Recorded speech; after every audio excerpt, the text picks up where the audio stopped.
দুর্নীতি, সক্ষমতার অভাব ও অবকাঠামো সংকটের কারণে বিনিয়োগের আন্তর্জাতিক বাজারে পিছিয়ে পড়ছে বাংলাদেশ। এতে কমছে বিনিয়োগ ও GDP.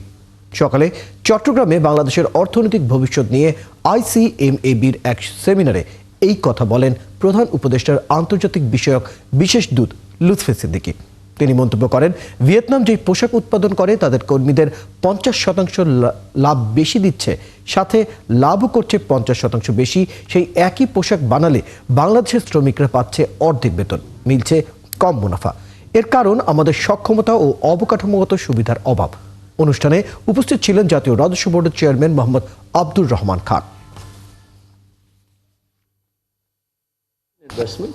It is a mathematical reality. এটা না নেওয়ার কোনো সুযোগ নাই। এটা না নেওয়া মানে হলো আমি শুধু টাকা ছাপাবো, ইনফ্লেশন বাড়তে থাকবে, ঋণ বাড়তে থাকবে, সুদের হার কখনো কমবে না। তো এই জন্য এটা নিয়ে বিতর্কের কিছু নাই। FDI দরকার, আমাদের যে এতদিন আসছে না, এটা একটা লজ্জার ব্যাপার।